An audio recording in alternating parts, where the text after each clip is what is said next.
सुप्रभात बच्चों। आज मैं आपको कक्षा 9 संचयन का पार्ट 2 स्मृति पढ़ाने जा रही हूँ, जिसके की लेखक है श्रीराम शर्मा। शब्दों का अर्थ मैं आपको साथ ही साथ समझाती जाऊँगी, ठीक है। तो कहानी कुछ इस प्रकार है। कहानी क्या, इसको हम एक स्मृति मीन्स होता है याद। तो लेखक जो श्रीराम शर्मा है, उनके जो बचपन की याद है उसके विषय में उन्होंने घटना बताई है। बहुत ही रोचक घटना है और आप बच्चों से ही संबंधित घटना है। तो शुरू करते हैं हम पाठ। सन 1908 इसकी बात है, दिसंबर का आखिर था। जनवरी का प्रारंभ होगा। चिल्ला जाड़ा पड़ रहा था। चिल्ला जाड़ा मतलब होता है बहुत ज़्यादा ठंड पड़ रही थी। 2-4 दिन पूर्व बूंदाबांदी भी हो गई थी। जब बारिश हो जाती है तो ज़्यादा ठंड हो जाती है ना, तो वही कंडीशन उस समय थी। इसलिए शीत की भयंकरता और भी बढ़ गई थी, ज़्यादा सर्दी हो गई थी। सायकाल के 3:30 या 4 बजे होंगे। कई साथियों के साथ मैं झरबेरी के बेर तोड़ तोड़ कर खा रहा था। कौन? लेखक। कि गांव के पास से एक आदमी ने जोर से पुकारा, तुम्हारे भाई बुला रहे हैं। कौन कह रहे हैं? लेखक कह रहे हैं, शीघ्र ही घर लौट जाओ। मैं घर को चलने लगा। साथ में मेरा छोटा भाई भी था।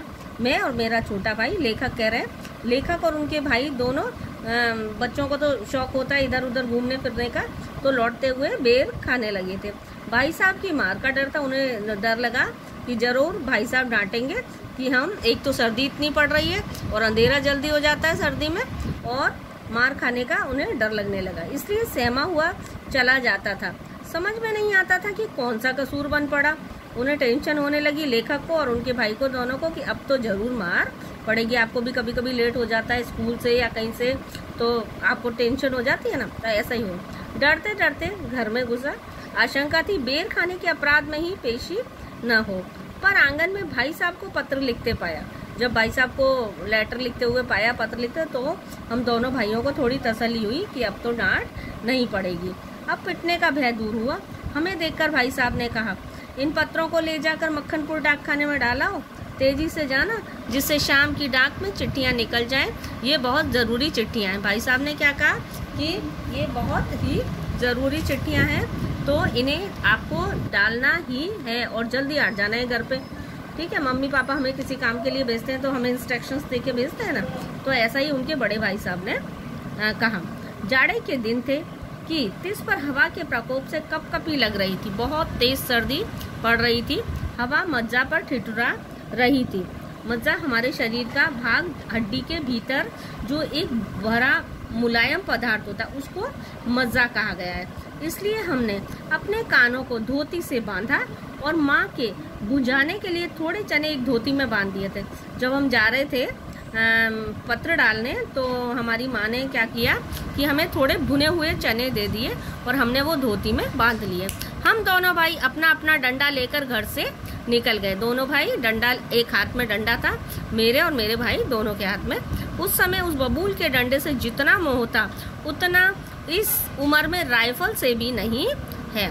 मेरा डंडा अनेक सांपों के लिए नारायण वाहन मतलब अगर मेरी रक्षा के लिए, कि ऊपर वाला भगवान हमारी रक्षा करता है ना, तो उसके लिए अगर मुझे कोई मुसीबत आती थी ना, तो लेखक डंडे का सहारा लेते थे। मक्खनपुर के स्कूल और गांव के बीच पड़ने वाले आम के पेड़ों के प्रतिवर्ष उससे आम झुरे जाते थे। आम क्या है? आम उसे झड़ते थे, आम पैदा होते थे आम के पेड़ पे।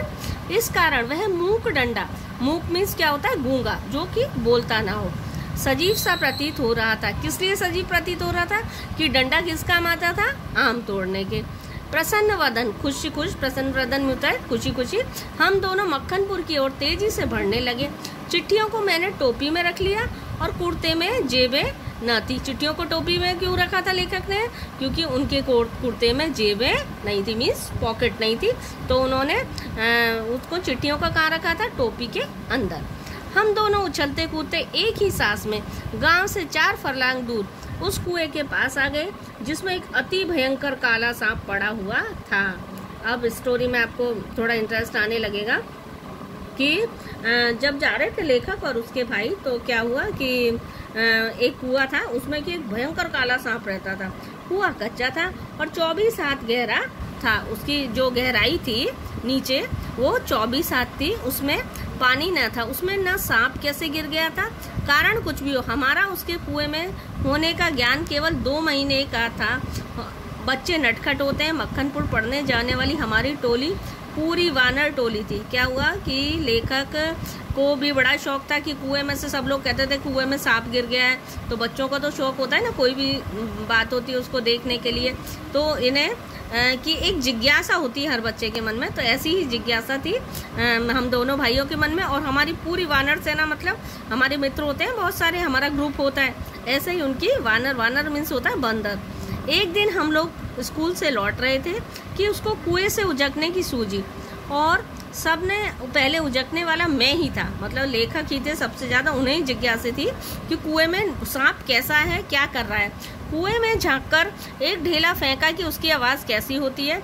उसके सुनने के बाद उसकी प्रतिध्वनि क्या होता है, कोई भी हम बोले, कोई भी आवाज़ आए, वो लौट कर हमारे पास आए, उसको क्या बोलते हैं, प्रतिध्वनि।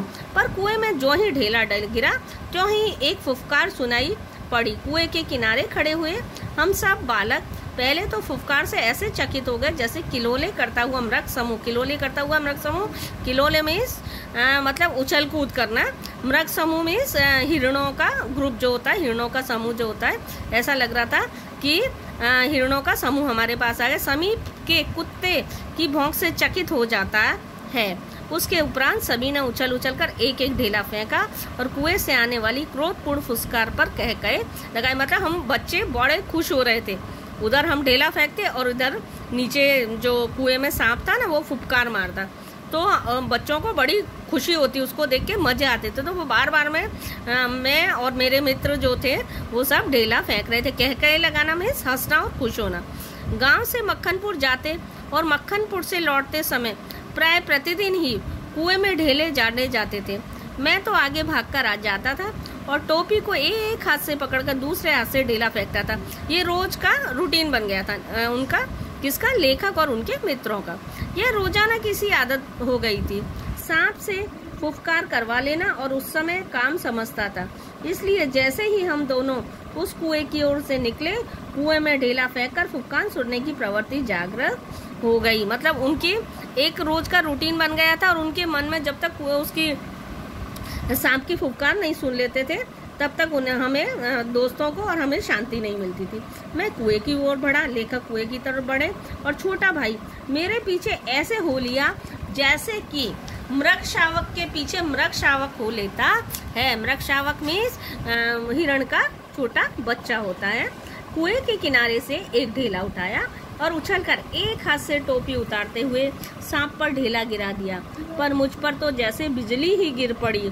सांप ने फुसकार मारी या नहीं, ढेला उसे लगा या नहीं, यह बात अब तक स्मरण नहीं। लेखक कह रहे हैं टोपी के हाथ में लेते ही तीनों चिट्टियां काटती हुई कुएं में गिर गईं। क्या हुआ कि जब उन्होंने मैंने और मेरे भाई ने सांप की फुफकार सुनने के लिए ढेला मारा, किसको, सांप को ढेला मारा, तो अचानक से जो मेरा हाथ था वो टोपी पर लग गया और टोपी के अंदर क्या थी, चिट्टियां, और चिट्टियां सारी कहाँ गिर गई, टोपी से निकलकर नीचे कुएं में गिर गई।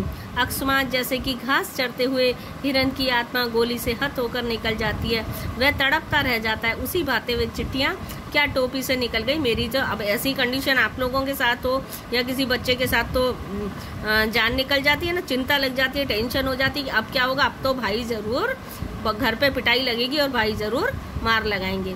उनके गिरते ही मैंने उनको पकड़ने के लिए एक झपट्टा मारा, मतलब कोशिश की चिट्टियों को पकड़ने की, लेकिन ठीक वैसे ही जैसे कि घायल शेर शिकारी को पेड़ पर चढ़ते देखकर एक हमला करता है, पर वे तो पहुंच के बाहर जा चुकी थी, अब कुछ भी नहीं हो सकता था। चिट्टियां कहाँ पहुंच चुकी थी, नीचे कुएं में सांप के पास।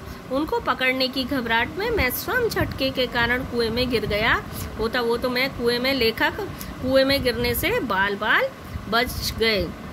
कुएं की पाट पर बैठे हम रो रहे थे। कौन कौन, मेरा लेखक का छोटा भाई और लेखक। ढाड़े मारकर मतलब जोर जोर से रोना, और मैं चुपचाप आंखें डबडबाकर। पतीली में उफान आने से ढकना ऊपर उठता है और पानी बाहर टपकता है। निराशा, पिटने के भय और उद्वेग से रोने का उफान था। मतलब दोनों भाइयों को हमको बहुत चिंता लग रही थी कि अब तो एक तो चिट्टियां गिर गई, अब उनको निकालें कैसे और घर पे मार पड़ेगी जो अलग। पलकों से ढकने के भीतरी भावों को रोकने का प्रयत्न करते थे, पर कपोलों में गालों पे आंसू आ जाते थे। हम बहुत अपने आप को रोने से रोकने की कोशिश कर रहे थे, लेकिन हमें बहुत चिंता हो गई थी। माँ की गोद की याद आ रही थी कि अगर माँ होती तो कोई ना कोई समाधान बताती।